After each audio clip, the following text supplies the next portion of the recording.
Welcome to our exploration of Buddha's teachings. Today, we'll delve into the profound concept of dukkha, often translated as suffering, which forms the foundation of the Four Noble Truths in Buddhism. Dukkha, a term rich in meaning and depth, does not merely refer to the physical and emotional pain we commonly associate with the word suffering. This key concept in Buddhism extends to encompass a range of experiences and feelings that punctuate our lives. The biting sting of disappointment, the gnawing feeling of dissatisfaction, the relentless stress that frays our peace, and the subtle sense of incompleteness that permeates even our moments of joy.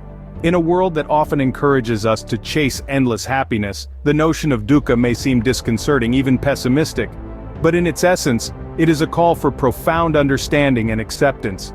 It is a gentle reminder that life, in all its complexity, is not designed to be perfect. It is a nudge to acknowledge the imperfections, the changes, the transient nature of life, and to find peace amidst them.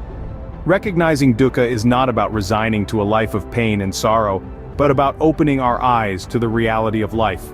It's about understanding that our search for constant happiness is in itself a source of suffering, for life is a tapestry of diverse experiences, joy and sorrow, gain and loss, birth and death, all woven together. And why is this understanding important?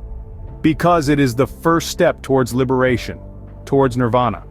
It is the first step in the journey of the Four Noble Truths. A journey that leads us from understanding dukkha to identifying its causes to realizing its cessation, and finally, to following the path that leads to its end. So let's embark on this journey together. Let's begin by understanding dukkha in its broader sense, as it extends beyond mere suffering. It encompasses dissatisfaction, stress, and the inherent imperfection of our existence. Let's explore the first noble truth, the truth of dukkha, and set our foot on the path to liberation. Scene script. Dukkha is often described through three aspects. Firstly, we have the suffering of suffering. This term might sound redundant, but it refers to the obvious forms of suffering that we all experience as humans.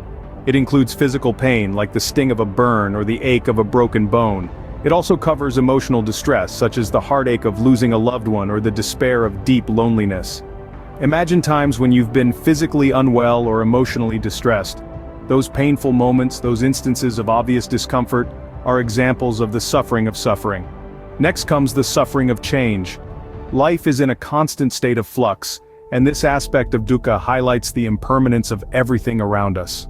Our experiences, our relationships, our possessions, all constantly changing, and our attachment to these transient things can lead to suffering.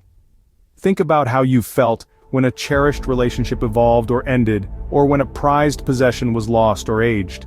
The discomfort, the sense of loss you experienced in those moments, is the suffering of change. Lastly, we have inherent suffering. This is the subtlest form of dukkha, and it might be the hardest to grasp. It points to the unsatisfactoriness that's inherent in our conditioned existence. This means that even in moments of joy, success, and pleasure, there's an underlying sense of imperfection, a feeling that something is not quite right. This can be a hard pill to swallow, but it's an important aspect of understanding dukkha. So reflect on times when you've achieved a goal, reached a milestone, or experienced success, but still felt a sense of emptiness or dissatisfaction. That, my friends, is inherent suffering. These three aspects of dukkha, the suffering of change, and inherent suffering, paint a comprehensive picture of the first noble truth. But remember, recognizing and understanding dukkha is not about resigning ourselves to a life of misery. Quite the opposite. It's about acknowledging the reality of life's unsatisfactoriness, which is the first step on the path to liberation from suffering. In the teachings of the Buddha, understanding dukkha is just the beginning. It sets the stage for exploring the roots of suffering, which we'll delve into in our next video with the second noble truth. So, as we conclude our exploration of the three aspects of dukkha, take a moment to reflect on your own experiences of suffering, change, and unsatisfactoriness. Understanding these aspects in our own lives is a crucial step towards true liberation. Think of times when you've achieved success, but still felt a sense of emptiness. This is inherent suffering. Buddha's teachings on dukkha remind us that suffering is an integral part of life, but this understanding is not a cause for despair. Rather, it's the beginning of a transformative journey. As we've explored in this video, dukkha, often translated as suffering, is a profound concept in Buddhism. It's not just about physical pain or emotional distress, It's about the dissatisfaction, stress, and inherent imperfection of our existence. This is the first noble truth, the cornerstone of Buddha's teachings. We've looked at the three aspects of dukkha, which helps us understand this concept in its full depth. The suffering of suffering, which includes the overt forms of pain we experience in our lives, such as illness or emotional distress. The suffering of change, which underscores the impermanence of life and how our attachment to transient things can lead to suffering. And finally, the inherent suffering, which points to the subtle unsatisfactoriness ingrained in our conditioned existence. This suffering is present even in our moments of pleasure, hinting at an underlying sense of imperfection. But why is it so important to understand and acknowledge dukkha? As Buddha taught, recognizing and accepting the reality of suffering is the first step towards liberation. It's the beginning of a path that leads us away from the cycle of suffering and towards a state of inner peace and enlightenment.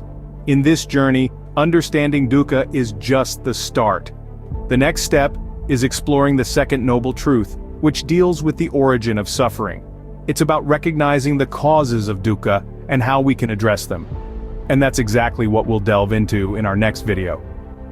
Thank you for joining us on this insightful journey through Buddha's teachings. Remember, embracing the first noble truth, dukkha, is the first step towards finding inner peace.